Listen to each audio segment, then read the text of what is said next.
Hey guys, my guest tonight, Media Man Bender, and I will be talking about haunted hospitals and other ghost stories. See you in about 5 minutes.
Grab your popcorn and snacks.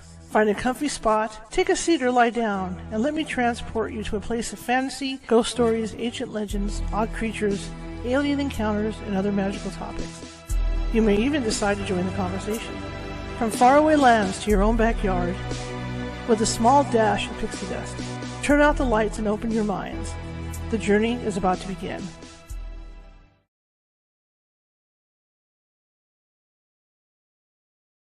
Hey everybody, how's everybody doing? Welcome to Happy Thursday, one more day to Friday. Give me a second here while I push my little buttons. I'm going to take care of something real quick. I'm going to do some maintenance. Our guest is trying to log in right now.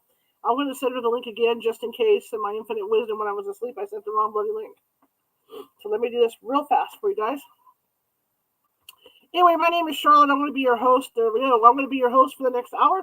I'm also the owner of the California Haunts Paranormal Investigation Team, based out of lovely Sacramento, California, especially now that it's fall. Lovely Sacramento, California.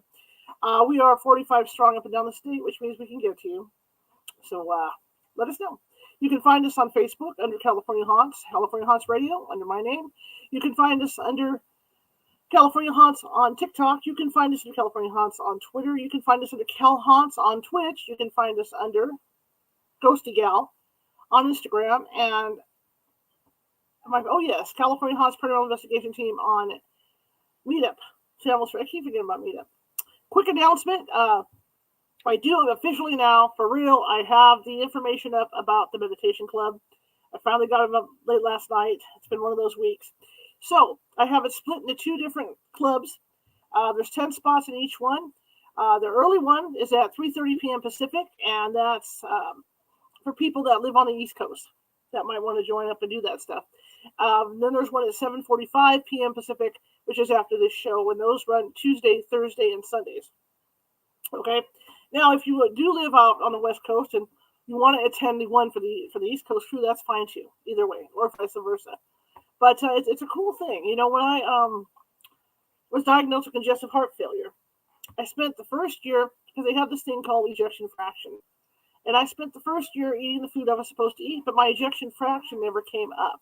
I was down at 36. You know, I think it's between 50 and 60 is normal for ejection fraction. That's how low my ejection fraction was in my heart. So for the first year, it stayed down low. So then I thought, well, maybe I need to do something to take this all into hand, and all that stuff. So I started eating right, but then I started meditating every night. I was meditating Monday through Sunday, 7:30 p.m. without fail.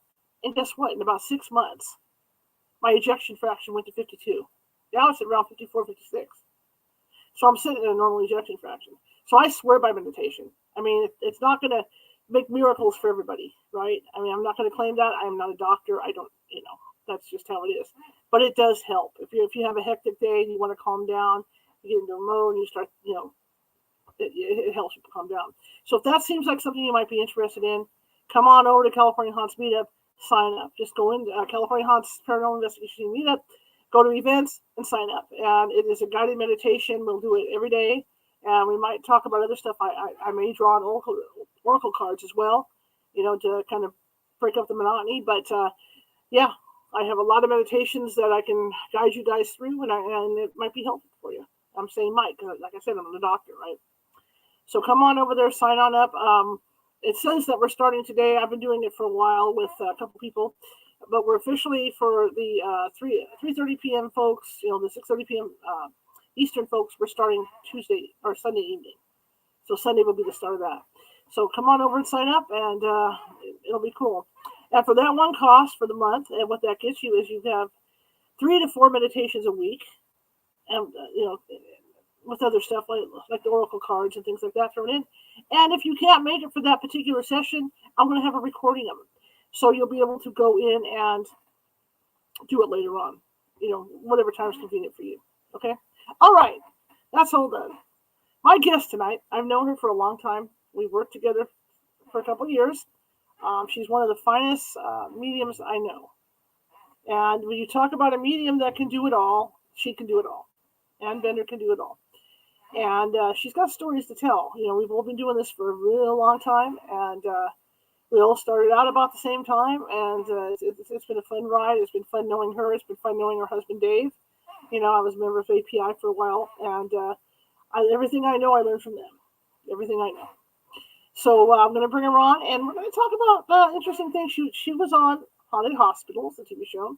And as you guys know, I don't watch those programs because just seeing people running through houses screaming drives me insane. So the only ones I watch will be like paranormal 911, haunted houses, haunted hospitals and things like that, because I figure nurses and people like that, that's their job, is to observe, and like police and firemen and stuff. So I tend to follow those more so than anything else. So I'm really excited about tonight. I was telling Ann the other day about an incident I had over at over at Kaiser Hospital. I'm not going to say which one, for protection for the people who are there. But my mother was there in this particular wing, and I remember my brother mentioned to the nurses that I was a paranormal investigator, and I walked in and I found myself surrounded, and they were telling me stories about this one particular wing of things that were going on. So it was really interesting to me. So I'll shut up now. We'll bring Ann on, and she's been working on a book project too, from what I understand. So we're going to find out some more. All right, let's touch base with Ann Bender, shall we? Good evening. I don't know if you can hear me. There we go. Okay. It didn't want to come up. What's up with that? I guess it likes you better. No, how's it going? It's going well. Thank you for asking. Yeah, And you? it's good. Today's different for me. Going at 7:30 is kind of nicer. It worked out well since I just got off work. It gave me more of a day, to do stuff. So I was real excited about that. So for the people that don't know who you are, my name is Ann Bender, and my husband is Dave Bender with Bender Paranormal. Not the weather guy. No, much taller and much better looking. Sorry, Dave Bender, the weather guy, but I'm going to take mine. That's true. Don't slap me. He is better looking. So how long and at what age did you find that you had abilities? My first memories are of me talking to family members in our house. I lived in a 100-year-old farmhouse, and my first memories at 2-3 years old were of dead ancestors.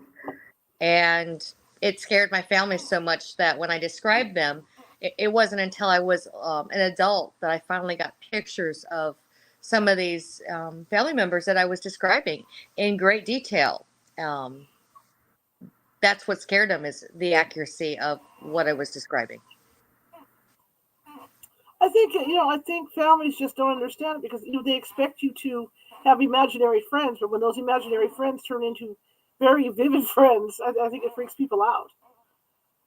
And that's really my specialty, and my passion is helping families with small children, some of which my husband's watched, and how he describes what I do is so different than what I'm doing.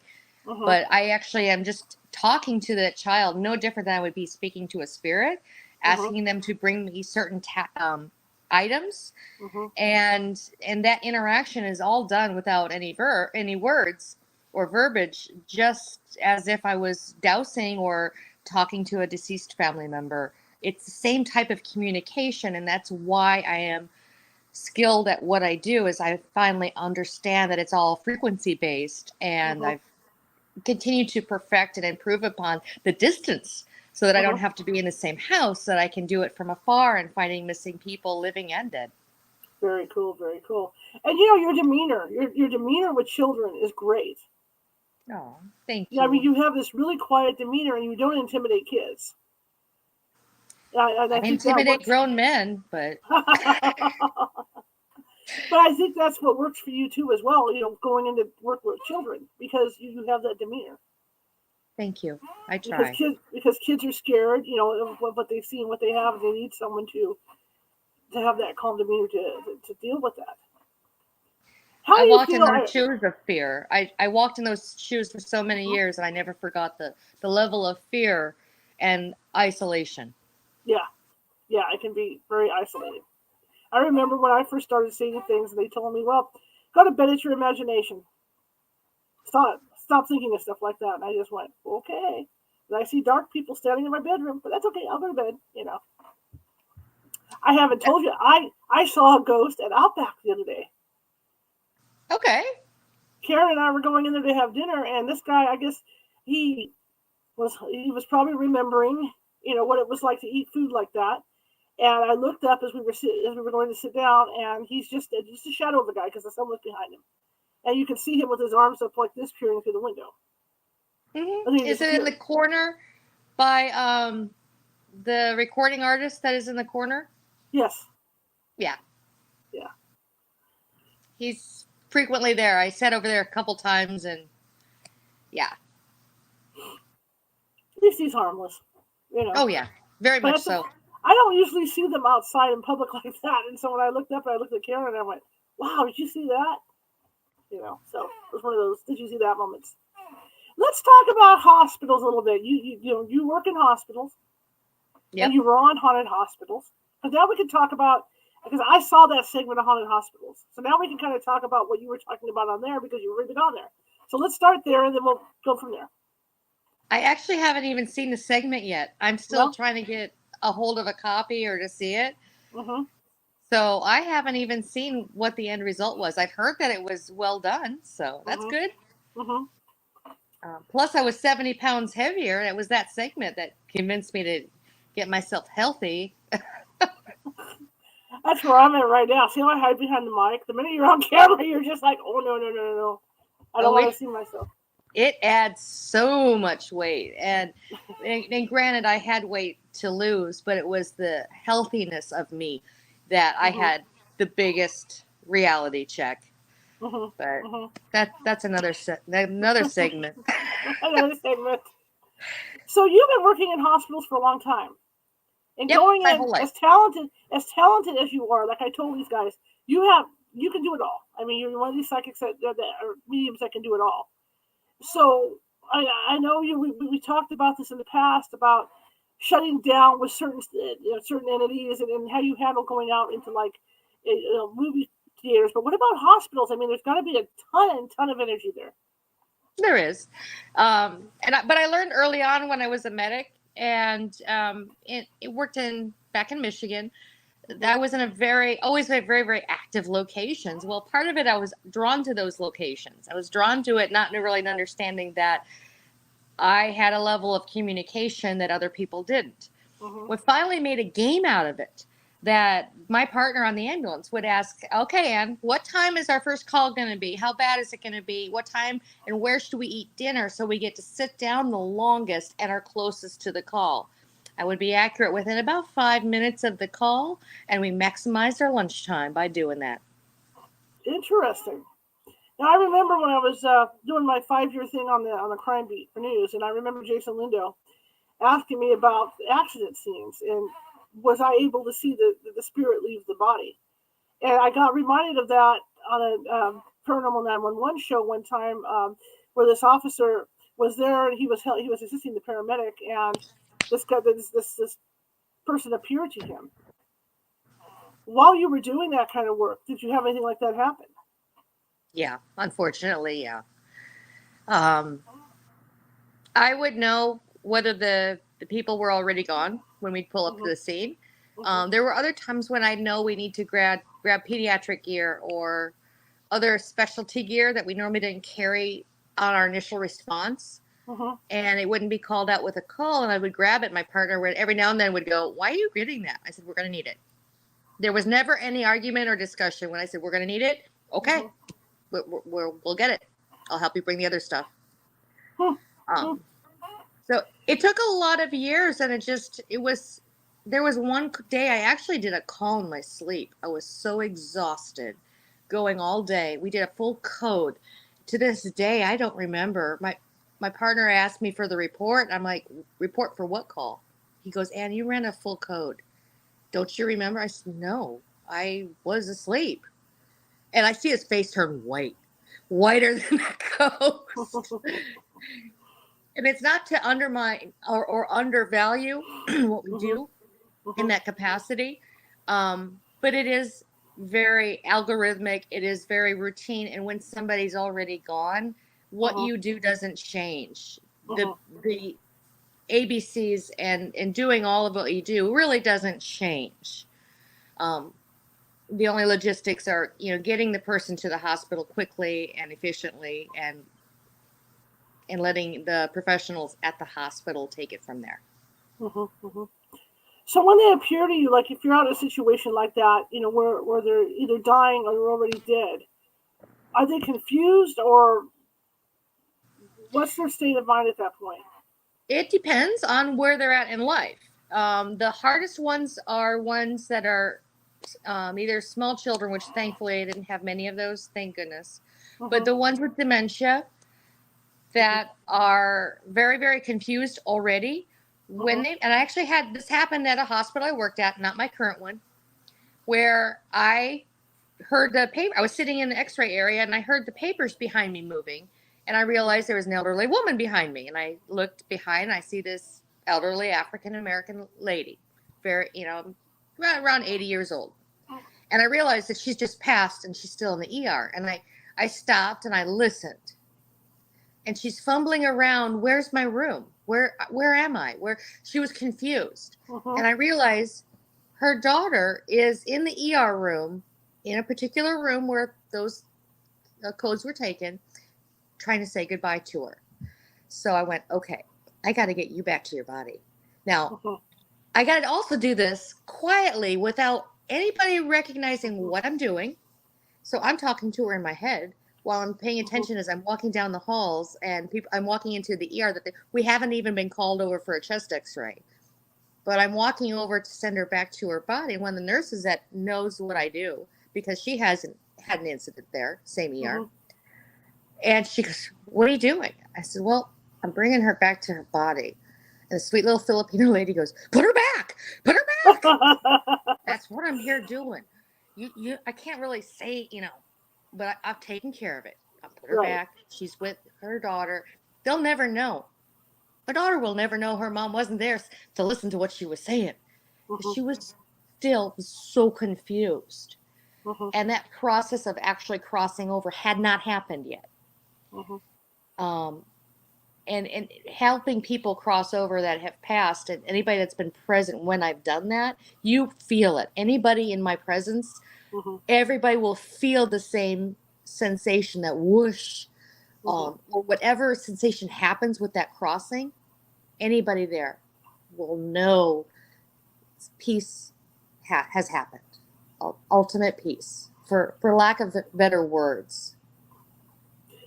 During when somebody crosses over like that, or you're trying to help somebody cross over, what are the reasons why, like even in a hospital setting, is it confusion why they don't cross over right away, or is it something else that holds them back? Maybe the family, or it can be sudden trauma. It can be unfinished business. I mean, as wide a range as we have emotions can be the reason.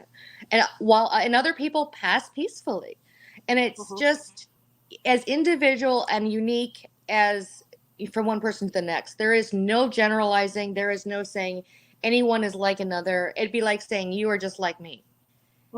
Do we both have abilities? Yes, we both have abilities. Are our personalities anything alike? Nope. No. Thank goodness. Yes. We'd all be Stepford wives, I'm a wild card. I like mine too. I like to bounce off the walls. It's fun. When we talk about people, I hear people say all the time, well, when I die, I don't want to be wandering around a cemetery or any of this. But in my eyes, the last place I want to be when I die, get stuck wandering around some hospital somewhere. I've spent enough time in hospitals. Why is it the trauma they experience there? What holds them in a hospital? It just depends on the person and the situation, to be honest. Sometimes those people will go back to a place they like. There's another spirit that was there that I found out when I described him, that he was a relative of somebody who still works there to this day, and he was murdered at his home. And he was there doing his usual thing, making sure the equipment worked, making sure things were okay. And he was actually one of the first spirits I saw when I worked at that particular place. And I always was relieved when he was around. But here's the thing, if you were misbehaving or not doing what you're supposed to be doing, I would get, what's going on? I don't know. It was working 2 seconds ago. I said, okay. So I usually was the same folks, that, might be screwing around or bad attitude.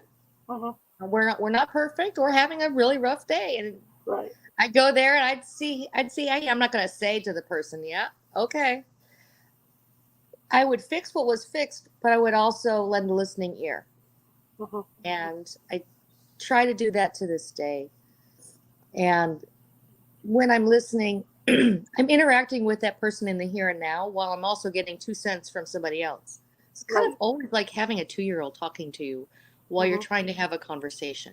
And you Mm-hmm. kind of learn how to multitask really well. Um, Another question I've been thinking about is that, as paranormal investigators, we know that like walls and stuff can hold energy depending on the material, in the walls. They can hold that energy. What about like ambulances? Can they hold energy like that? oh yeah, anything can hold energy for sure. Um, there are certain ambulances that I worked in that I really had difficulty sleeping in, but after 10 years, I learned to sleep anywhere. Mm-hmm. And that included the stretcher that heaven knows what happened on. Um, Mm-hmm. but yeah, there are certain ones that held energy. There are certain things, um, and I just learned to be very well grounded. Even to this day, that the more grounded, the less I will be affected Mm-hmm. by those things that hold energy, by that environment, or by somebody who's on the other side, trying to get my attention. If I focus on what I'm doing and just really ground myself, and that's what I really try to help people teach, Mm-hmm. regardless of the level and the years you've been doing it. um, Constant new techniques, new ideas, new styles are really important to help yourself evolve and learn, because we're always learning. When Mm-hmm. I'm still going to be learning when I'm dead. I'm Sure. convinced of that. Absolutely. Absolutely. It's like the Force, you guys, in Star Wars, right? It's always a learning thing. So he's learning too back there. He's listening to you. Um, let's like with the hospitals. I mean, would you say that they're full of ghosts, or I mean, is it just certain types of people? You know what I mean? Because you would think it would be full because of all the energy. Plus, you got the morgues and all that. Different hospitals have different energies, and different levels of haunting, just like any residence. Um, there are some in this area that I don't care to work at because the level of haunting makes me ill. It's Okay. that intense. It's that old. It's that many layers. Mm-hmm. Um, it's that much asbestos sometimes in the wall, but that's Sure. another story. um, so it depends. I mean, and I don't mean to be vague. That's fine. It just there's that particular one I worked at that. Whew, I mean, it had clocks that would spin around. They weren't all in the same thing, and I thought they were. Mm-hmm. For the longest time, I thought the clocks would reset. I'm like, why are they resetting the clocks at this hour as it spins around and around above the? Mm-hmm. And Mm-hmm. we're above the morgue and radiology there, and yeah, that was not explainable. There's no rational, no way to say, okay, this clock is spinning on its own uncontrollably. Right. Yeah. Right. I know when I go in there, I'm not going to say which hospital. When I go into Thank a you. certain hospital, it's an interesting feeling because I've spent over the years a lot of time in that ER. And it's always a foreboding feeling no matter what. Whether it's something minor like my contract ripped and I can't retrieve it or something weird, it's always a certain foreboding feeling going in there. Yeah. There is one that is certainly like that. I'm really glad where I'm at now. I don't have that intensity of feelings that I used to Mm-hmm. have to deal with. I really am Mm-hmm. happy with my current situation in the current hospital I'm in. I didn't realize how intense it was till I was out of it. Mm-hmm. Mm-hmm. Let me ask you this to clarify a few things too. Is that we've been to the Brookdale Lodge a couple of times. A lot of ghosts there. And Yes. how do you handle? How does a psychic? Because I think a hospital would be the same way. You got a lot of ghosts there. How Mhm. does a medium handle a place that has You so take many? them in order of priority. Mm-hmm. Just like it when you have an audience of people, if you're giving a lecture, you'll tend to take the person with the most urgent, pressing question first. Otherwise, they're going to be obnoxious and, no offense if I've been that person in the audience too to people, but once you take and deal with that most urgent of a need, of a question, regardless whether they be living or dead, then you can move on to the next person that might need you more quickly. Excuse me. My cat is running all over the bed right now. He's just going psycho. It's like he knows Mommy's talking about ghosties and I need to be crazy. Anyway, so the cat would be the one I would address first. And sometimes they're furries. Some people tend to forget that there's different languages, there's different, four-legged friends that need to be dealt with. You take care of what's urgent, most urgent first. Okay. And I do that by ascertaining, what era are they coming from? What type of words are they using? So that also helps me to understand which era, and things, are so different from time to time that there's technology we may come in with as ghost hunters or investigators. I hate that term, ghost hunters. But that technology is foreign to them. They may have seen it from time to time, but they don't understand it. So like a recorder, this is a red light. This is where you speak into for me and kind of guide them. All these fantastic pictures that I've gotten, it's because I've asked them. Hold still. I'm going to take your picture. May I take your picture? Will you show yourself for me? And I'm doing that in my head as I'm taking these pictures. But Brookdale, I have crazy pictures out of Brookdale. I still shake my head at that place to this day. I'd like to go back. I really would. I would too. Brookdale's insane. And Brookdale is... Go ahead. No, I was going to say, Robert's there now because he's passed. And he was alive when I was there last. And he told me, when I die, I will be back here with the spirits. And I want to, because I know his energy and I know him, I want to go say hi to him. He was a big part of that building. When I walked into Brookdale, the first thought I had, it hit me all at once, was it reminded me of The Shining.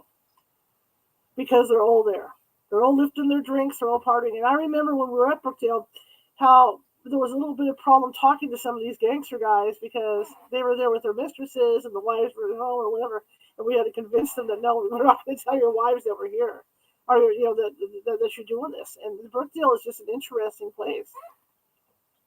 It's interesting also because you've got the Native American massacre that happened there, and that stained the land. You've got the little girl who's really from a much later era. It's from like the 60s when the little girl passed, because I have the striped shirt that one of Michelle Barbaria took up that picture.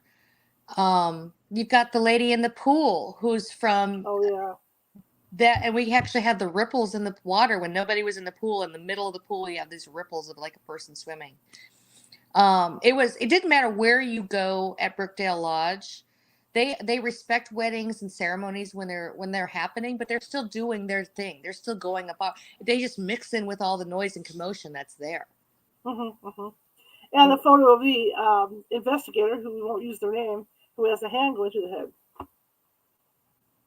Oh, yeah, I forgot about that. Yeah. I forgot about that. I still have that picture too. And then Robert's glasses, how they're nice and clear, and the light did this weird refraction thing through them, blurring. So many interesting interactions there that would be a really worthwhile investigation to revisit. Absolutely. Well, you and then I think of him too. I think of The Shining, because Jack Nicholson's character was attached to the ghosts that were in that building. Robert was the same way. And now that once, having known him in life and interacted with him, I think it would be pretty interesting to see if he'll speak to us on EVP and capture his voice again. That would be really cool. I think it'd be one of the first times we could actually do that, and you can compare audio and go, okay, is this the same person?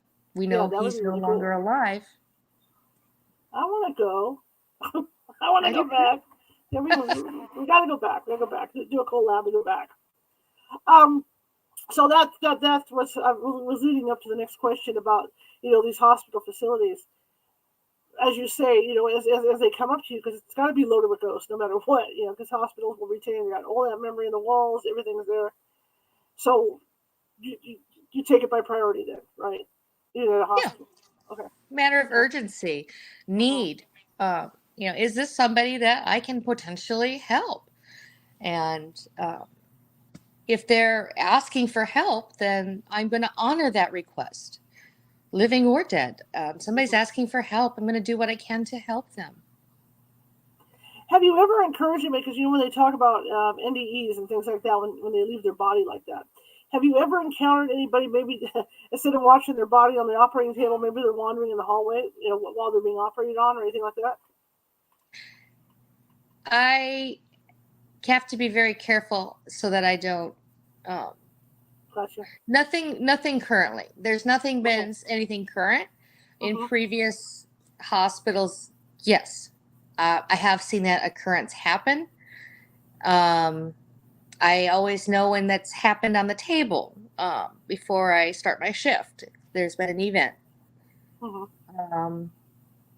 Yeah, that's a whole nother issue when you got into, especially if they've been healthy or not terribly ill, and that happens. Those are the most difficult situations for sure. There's you can tell there's some situations that come to mind, but I cannot speak of them. Yeah, don't worry about it. It's all good. Sorry. No, that's okay. That's fine. No problem. Like we talked about the other night, this particular hospital and the stories that I got from the nurses, about this one particular room they can't keep the temperature up in it. They're forever getting buzzed there, and there's no one in the room. That whole call thing's going on with this room. And the understanding that I had with that was that this particular lady liked a lot of attention. And at the time, there was a nursing shortage, so they didn't have enough nurses to go around. And that's why she's still there, because she's frustrated. But she's there, and they know she's there. It just interests me, because, like I said, there's so much energy there. It's like going to a movie theater. I mean, everybody has somebody with them. Nobody, people don't realize that, but they've always got somebody with them. Like we used to go to horror movies, remember? And then the ghosts would be sitting there watching the horror movies. Oh yeah, that's that way still. I mean, movie theaters are actually one of the most incredibly haunted places. You want to experience a ghost, go to a theater. Doesn't matter what one. The older, the better, though. But in speaking of haunted hospitals, the story that I gave in the chapter in my book for the anthology with all these different amazing authors, we all shared a personal story that we thought would help a person that needs to find some type of reassurance, some type of help to overcome a situation. All of us have shared totally different scenarios, and I shared what happened to me at 15 when I was in the psychiatric asylum, and the experience I had that helped me understand that, I didn't just see and hear them. I felt their emotions. I actually interact with them on a whole nother level. I wasn't just seeing ghosts. They're in my world. I was walking in both worlds. And the experience I had there scared the bejeebers out of me, for starters, but it also scared me straight. Not like I had a problem or anything, other than that I didn't understand. I was a kid and I was alone. But it scared me into understanding what and how I was able to do what I do, and was able to set off on my journey of, okay, now that I know this, now what? What's next? See, your abilities compared to my abilities, as far as being young at that point. Compare. No. I'm not comparing. I'm just saying. I mean, when I first started, I knew I had abilities, and then, like everybody else, I grew up, and then I met you guys, and all of a sudden, boom, And I remember I had you guys, and then I also had Sylvia Brown on the afternoon. So between you guys and Sylvia Brown is where my education came from, with it, So how, like you talk about having that wake up call, at the asylum. From then on, you weren't communicating with anybody else that was psychic, right? You were just doing this on your own and trying to build everything up on your own. Yes, 15. I knew I knew what crazy was because I watched people talking to supposed people, and I'm going, but the ghost is over here. Why are you talking to like he's in front of you? There's nobody in front of you. The ghost is over here. See, right there. And so I'm thinking all of this, watching this go down, and oh, that's what crazy is. Okay. I understand why they're upping their meds. Got it. Okay. So I had to understand because I was lived on a farm up to that point. I hadn't been exposed to people who had mental illness in any way. I had only had my own, situations and what I thought was my own depression that I didn't understand why when I didn't feel depressed that I was feeling this incredible sadness. And what I didn't realize was that, oh, this isn't even my sadness. It's the dead guys in front of me. And that's where that's coming from. Okay. And so when I finally put that together, I felt fine. I wasn't depressed, and I had never had been. And so it kept me another 3 months because I just couldn't believe that I was better all of a sudden. I just had to figure it out. Right. And the other question I have is that, you obviously had to talk to a psychiatrist or a counselor. Yep. When you told them about what you were experiencing, what was their response? Most of them thought I was nuts. But the problem was they couldn't put me in a category. That's because I wasn't nuts. I was just gifted. And it got to be, I was gifted enough and very intelligent that I could just not, I knew what if I said certain things that they would spin off of it and do their psychiatric nut job thing. So I would just turn the conversation and depending on my mood, speak up or not speak about what they wanted to. And it wasn't until the last one that I had actually when I was in the hospital, he realized that I was the real deal. And he had to keep me longer though to make sure of what he knew. And I am very suspicious. That's why the one day they finally took us through this tunnel. And I mean, we're talking metal heavy door. And we're going in, you couldn't see crap.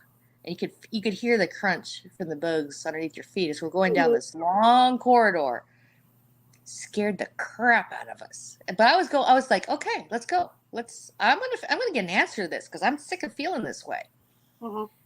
And I describe all of that, the emotion, the feeling. And in thinking back on it, it's just talking to you now that I think they took us down there so that I could meet this guy face to face. They said, no, it's abandoned. But I'm like, when we went there and I saw him and I would blink and I would see flashes of it as it was. And I saw where the equipment was and what the equipment did. And I described it to them. That was the proof. I provided them because they knew the history of that building and they knew that was where the treatments were done. I had they knew I had no way of knowing what was where. The building was empty, full of dust, dirty, nothing there. And I proceeded to describe that building exactly as archival photos could show it. Wow.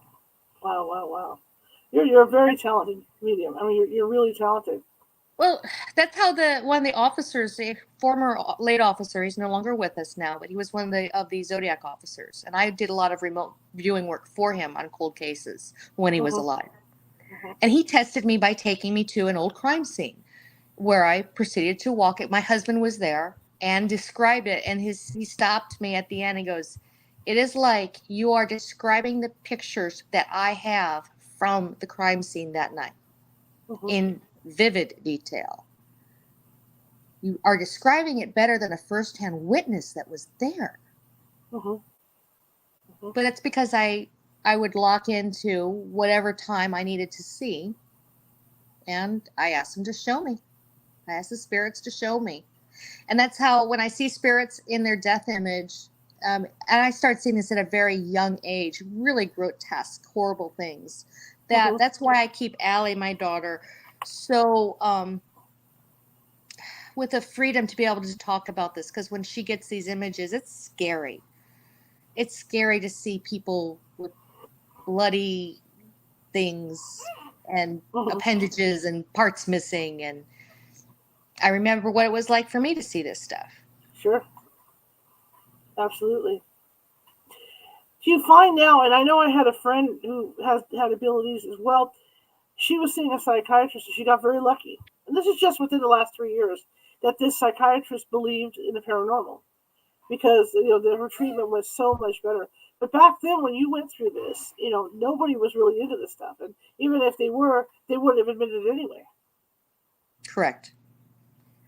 I just got lucky. The last therapist that I ended up speaking with put a plan in motion that I think he's the reason that they finally took us over there. And, Mm-hmm. uh, I showed him that, yeah, I know I'm not crazy. I can recognize crazy. Mm-hmm. Crazy people don't care they're crazy, by the way. Just, they don't care. They'll show you things you never want to see. Yeah. Yeah. I visited a few of those. I hadn't been in those wards, but I visited a few over the years. To each his own. They're happy. Hey, go for it. It's their own thing. So, okay, now this is the big question because obviously, you were living at home when your abilities started to show. Is that why you ended up in the asylum? Because of your abilities? Yeah. Okay. Because I didn't understand when I was feeling these incredible emotions. Mm-hmm. Part of it was my parents going through the loss of their farm at that point. Mm-hmm. They were, and the emotions were so intense, as was, for the whole family, really mourning the end of a livelihood and a way of life. Mm-hmm. That combined with, other factors and other, me not doing well in school and I didn't, because I did so much in my head, it was so difficult for me to interact with other kids of my age. I did fine if they were older adults or young kids. Mm-hmm. I didn't do well with people my age. Mm-hmm. I still struggle with folks my own age. It's my weakness, and I'll always be working on that.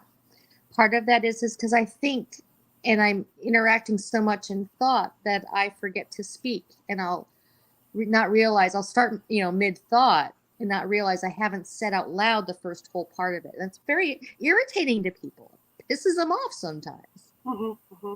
The other people are folks that are sensitive and not aware of it or are scared by it.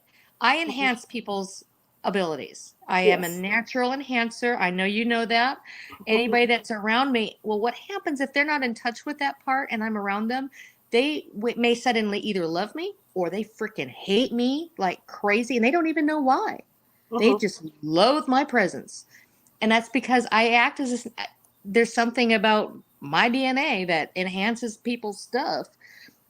Sometimes that's not a good thing because they're not ready and they're not wanting it. And I'm the cause of it. I remember doing meetings with you guys, driving home when the flashlights are popping on and off in my car, and I don't know why. I'm pulling over, they're off. I start driving, they're on. So yeah, you do enhance, and you and I have worked on that during investigations as well. I mean, we work well as a tandem team when we're on, when we're doing this stuff. So yeah, I understand that completely. When they finally realized that you weren't, I'm not going to say psychotic, but that you weren't having issues with your mind, how did they explain this to your family and stuff? That's why they kept me the other 3 months. Okay. Because they just explained it. Well, the meds they put me on are working. Stay on the meds, which I didn't. I mean, the other thing that baffled them is the amount they needed such a tiny, tiny amount for it to quote unquote work. It's basically, I didn't need any medication. I simply needed that meeting with this deceased elderly guy who, I hope I helped him in those few moments that we interacted. I think back and I hope that I helped him be able to move on, perhaps one day. Hopefully so. Now, you're not a doctor. You're not a psychiatrist.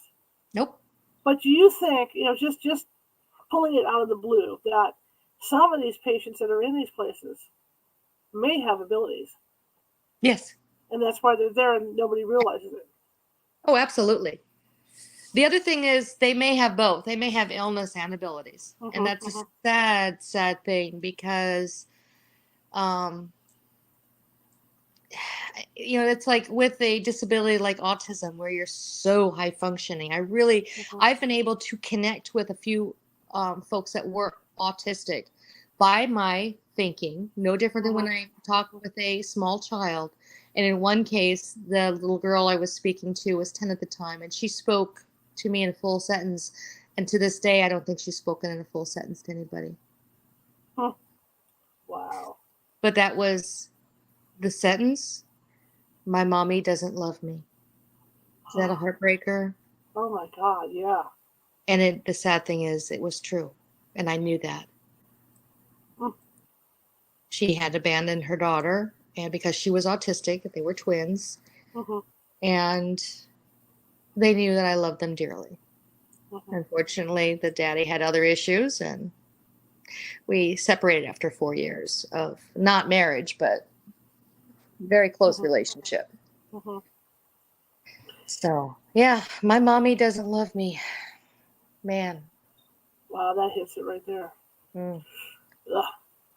I've heard stories, and that because I, working like I had this health beat when I was up in Placerville, and I have heard stories that people who are that there's some people there who are manic, and they're actually seeing deceased relatives when they're manic. So as you say, some people can, like you say, some people can have these abilities, and they can also be unstable at the same Yeah, time. And I would think that the being unstable doesn't help the situation when you're seeing things, seeing this stuff. I don't imagine it does. Like, again, I am not a doctor, but Right. I don't even play one on TV. But It's above your pay grade.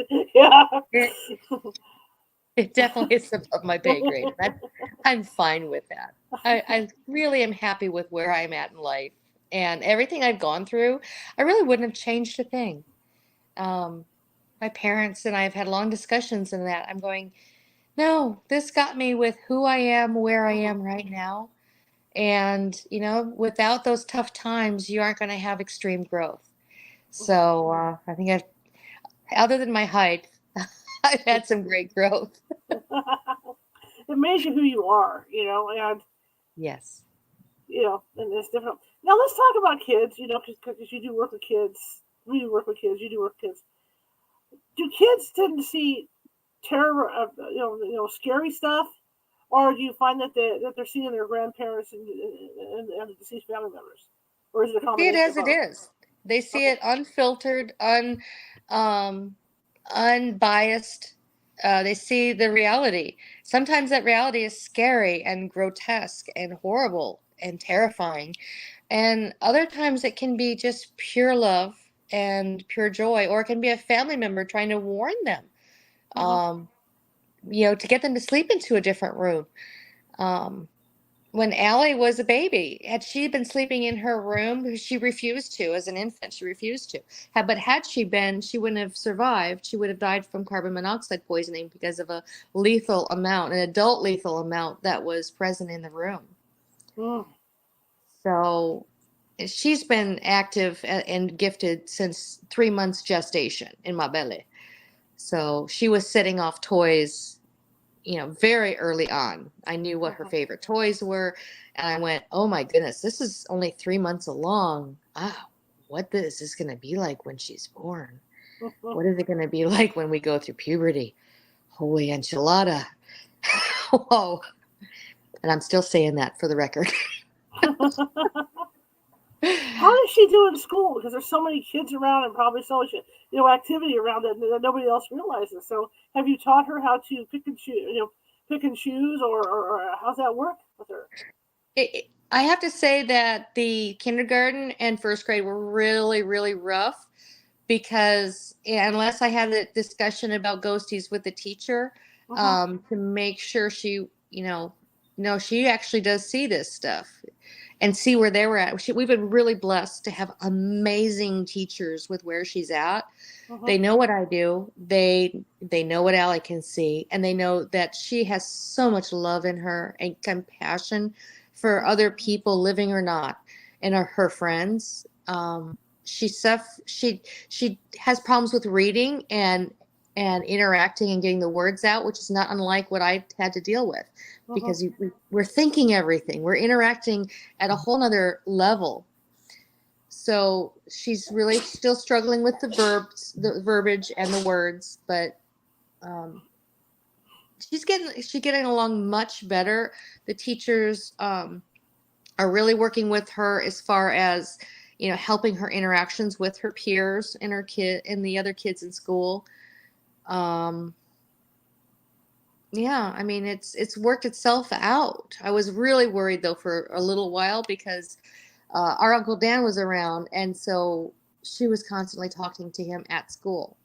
So I had to let her know it's not appropriate, and Uncle Dan's not going to come to school, and you using this as an excuse when I know darn well I've asked him not to go to school, so he's not there. So I think it was more an intention thing, but I don't really know. It finally worked itself out though. So I wanted to ask you this. It's just kind of going around in my head to the interview. Kids that have past life experiences. Have you ever come in contact with any kids like that? And how does that work with your abilities? Are you able to tap into them more so? Because obviously you're looking directly into their mind. I don't think it's more so. I think it's no different than connecting with any child. The more sensitive, the more psychic or medium they are, the easier it is for me to connect with them and screen them for PK activities and basically psychokinetic energy. When they're sleeping, they're playing with their toys. They're still roaming around. And the kids often are very fatigued and tired when they wake up when they're doing this because they're really not getting good rest. So it's easier for a kid who is a natural medium for me to connect with. The kids with the past lives they're rare. It's super, super rare. But when you run across one, it's more than just an old soul. It gives me goosebumps even mentioning it. You're talking to two people, not one. If that makes any sense. You've got a body, you've got a person here, but it's like there's a second person there as well. It's really different. And when you encounter these kids, if you happen to ever run across one in your lifetime, you will know. There'll be no doubt in your mind. Do they get it now, knowing that you can tell right away what's going on with them? Is there a sense of relief for the kid? I would think there would be, because they're having for the parents. Yeah. It's the parents are like, oh shoot, I thought I was losing my mind. And no, you watch. Sometimes I'll describe what I'm going to do ahead of time, so that they know what I'm going to, the process I have. Other times I just take it by ear and I, go with the flow with what happens, and I explain after what was going down. Sometimes it's halfway through because the parents are going, wait a second, they never go to any stranger and they're bringing you all his favorite. What is going on here? One was a coworker, a former coworker, and his kid was actually being tormented. Bless his heart. And after we had our first meeting, he stood up to the ghost that was scaring him. I was so proud of him. 2 years old, and this little one stood up to the ghost that was trying to scare him. Bless his heart. Now, these ghosts that visit these kids, sort of on this subject now, like you say, this one was trying to scare him. Why would a ghost want to scare a little kid? You think they'd want to make their presence known or whatever, you know what I mean? Well, just like people, not everybody's nice. Sometimes people who are past were not nice in life, and guess what? They're still not nice humans. And he was unlucky enough, as well as the mom was also unlucky enough to have two ancestors that were in direct conflict. Two different religions, both of them extreme, both of them dark, and both of them with ancestors that were very much there and very much in conflict. Okay. It was crazy. I hope I never run across that scenario again. We actually had an investigator that got scratched from one of them, because she also was aware of what was going on and didn't like it. She didn't like being touched. And to a point where they took advantage of that. They took advantage of getting her right where it hurt the most and reaching out and touching her. And that's, yeah. Yeah. I know we've done a case with a young kid, a young boy who liked to bang on pots and pans. That was his plaything. The problem is he would go to bed at night, and guess what was happening overnight? They'd hear the cabinet slamming, and all of a sudden you'd hear the pots and pans. They would whack, and they'd go out there, there's no kid. So it's stuff like that happens with these kids. He would be one I would screen heavily for PK. He's probably doing it in his sleep. Mm-hmm. And questions that I ask the parents are they waking up very, very tired? Mm-hmm. Are they, these things that go off don't require batteries. Same toys, they can take the batteries out. They still set them off just like ghosts do. It's the same type of measurable energy that spirit activity that these kids use. And PK is ironically, a known phenomenon. There's nothing paranormal about it. Mm-hmm. The problem is not many people understand basic rules of physics and energy and how we work in doing what we do. But it's a very measurable and it's a very real phenomenon. Yeah, when we talk about kids going through, their 12s, because you mentioned that earlier about Allie, I always think, because I carry a videotape. People think I'm crazy, from when I run into that with kids that are going through puberty. The Waltons, back in the the days of the Waltons, they knew about kids being able to do this because there's a whole segment of that with Elizabeth, which I thought was cool, and I thought, well, I'm going to keep that because I can refer people back to it and say, look, this is a new thing. It was happening back then. Thomas Edison didn't just invent, he worked with it. Mark Twain worked with it. Several. Einstein was full aware of disembodied voices, and all of them were infatuated and interested. I mean, Nikola Tesla, my gosh, he was killed for what he knew. That's a whole nother segment. Absolutely. Lots of segments. So let's kind of up it from little kids. Let's talk about kids that are going through puberty. What should people look out for with their kids? Because, I mean, it happens in a lot of houses where, suddenly there's paranormal activity going on and nobody knows where it's coming from. So what should people be looking out for? They want to be looking out for unexpected shifts in moods. It's not normal. That it's not. You want to also look for the real things first. You want to look for drug use. You want to look for hormone imbalances with your doctor and actually get checked out. But when the hormones rage and they just start flowing, it is an enhancer for their ability to connect with spirits. It's also an enhancer for those spirits to be able to jump in and take advantage of them because they don't know what's going on. And in that weakness and that confusion, that's where the malevolent or the spirits that don't have good intentions really will cause havoc with the kids. It can also be when family members who are really insistent, and that insistence or whatever is that sense of urgency, the kids don't know where those feelings are coming from. No different than when I didn't understand that. They might understand that they see ghosts. They might understand that they can talk to them. But I can tell you, they don't understand they can feel what they're feeling. And they certainly can't understand they can feel what their parents are feeling and what their friends are feeling. They're actually feeling those emotions as if it's their own. And the first thing I had to learn to do is to separate out those emotions. Okay, I would ask myself, is this my feeling right now? Am I mad? No. Who is mad? Ghost or human? Oh, it's a cat. Cat's pissed at me. Okay, there we go. Yes, I'm talking about you, Gizmo.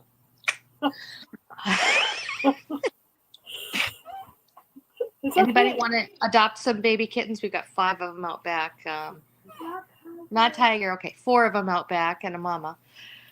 I swear to you, I picked up a cat on an EVP, and they all say no, it was a little girl. I Oh, swear. we It got wasn't one at me. the Cosmic Cafe in the mine. Oh, yeah. That's right. Mhm. My investigator's in there doing her EVP session, and all of a sudden you hear this little girl voice say, I just wanted some attention. And there was a cat in the room with her. Right? The first thing I said was, it's the cat. I know it. She goes, no, it's something else. I'm like, no, it's the cat. It had a perfect cat voice, had a little ringing tone to it, and yeah, so we actually picked up a cat once, and that was pretty cool.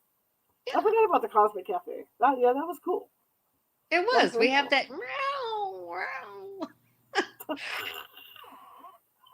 So when you talk, real quick before we end this, since we're getting there, when you talk with animals, how's the communication go? I mean, like you say, so they all have different personalities and dialects. So how does that work? It is connecting us pure on that frequency with pure emotion. Mm-hmm. It's the same way I communicate to the 2-year-old that can't speak, Mm-hmm. or the autistic child that can't speak. The feelings and emotions of animals. I love doing animal readings, by the way, Mm-hmm. because they're just so pure and so sweet and so honest. And when they have needs or requests, it's often something just so simple, but it means so much to them. And Mm-hmm. it gets you thinking about how in life we often just don't take time to appreciate those little things that add so much comfort, like a hand on somebody's head when they're sick, Mm-hmm. and just that gentle touch. And that's what the animals will often relay. Those simple little things. It might be a particular fuzzy blanket, and they'll show me a picture of what it is. Mm-hmm. And I go to describe it to the owner, like, oh, I saw that in the store the other day, and I thought that my baby would like that, but I didn't get it. I said, you might want to go back and get that. Yeah, it's these little things. Sometimes the animal's passing, and the owner feels like there may be regrets or anger, and Mm-hmm. and more often than not, these animals are simply just wanting to be able to love on their owner, their human. They just want to love on them. They just want to be near them. They don't think back into the past like we do. Okay. They don't hold on to grudges like we do as people. Mm-hmm. They only live in the moment. And boy, wow, if we all could just live in the moment, love Mm-hmm. each other to the most, and appreciate the simple things, Mm-hmm. what an amazing life we would have. That's true. That's true. The only contact I made with one of my dogs, and she was a rescue, and I was trying that stuff out. Let's expand my abilities. I'm looking at her straight in the face, and I could tell the recognition hit that I was communicating with. Her eyes got real wide, and I could just tell the look of surprise. And after that, I decided not to continue it, but I was just trying to see if I could actually connect with her, And then when I saw the eyes and the look on her face, I went, "Oh my God, we just connected." So it's a wonderful feeling to connect with them. We all love our animals, right? We all love our Oh, animals. If I had room for another cat, I'd get a cat from you, but I don't have room right now. I'm full up. well, if I any of got your listeners, let's just listeners. make up some new listeners. Any of your listeners out there? um, and they're known and really want an amazing kitten. They all came. They showed up one day. The mom showed up. I didn't know she had a litter. I just thought, oh, we've got a new kitty cat in the yard. I better go in and get her fixed. Found out it was a her. About 2 weeks later, she ran the house and had 2 of them with her. By that evening, we counted 5 and went, oh, you're a mama. Okay. You're in a safe sanctuary. We'll take care of you, and we'll do our best to try and find you guys forever homes. Aw. I love doing that part. I just love that. I might get back into doing it, because I just love watching the kittens, and I love making sure that the mamas are taken care of and all that stuff. And I'm just like, let's talk about this book before we go. Tell me Yes, about this please. book that you're in. It's called Perfectly Imperfect. It comes out on Amazon on October 5th. and you can buy it. The digital version you can buy for the first 24 to 48 hours. It's $1.99. So really awesome deal, and a book about just all these different folks with sharing their. Some were homeless, some were. Every possible scenario that somebody might be in is somebody in this book, and how they got through it, how they overcame unimaginable mountains, how they climbed their own mountain, and how they were able to overcome and not only survive, but thrive in success. Awesome. And you have a section in there, of course. Imperfect. Yeah, you have perfect. All right, how do people find you? You can find me at benderparanormal.com, all one word. And there's a contact page. You can reach out to me there. I'm also on Facebook. I'm under Classy Ann, but it's a little more difficult to get to. If you go to the website, I've got links up on there and social media stuffs and all that fun stuff. Fair enough. And it's always fun to have you on. Thank you. It's a pleasure being on. All right. Well, we'll get you on again at some point, but thank you so much for coming on. Absolutely. Brookdale Lodge, baby. That's it. Let's do it. Let's go lab. Hit the Brookdale. Right. All right. See you later. Have a good rest of your evening. You too. Bye-bye.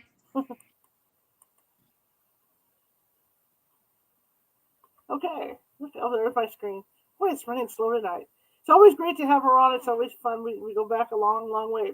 Tomorrow, Nancy Matz is going to be with us, and we're going to be talking about pre-death visitations and deathbed visitations.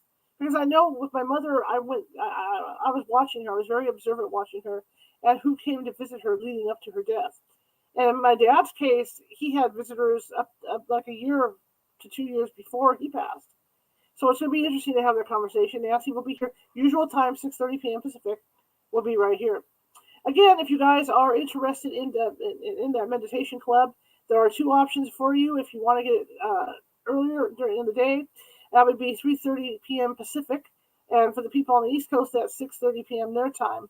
And then if you'd rather do it later in the evening, you're talking 7:45 p.m. Pacific. After I do this show, on that day, that would be Tuesdays, Thursdays, and Sundays. And the goal is to talk about health issues and things like that, and oracle cards and things.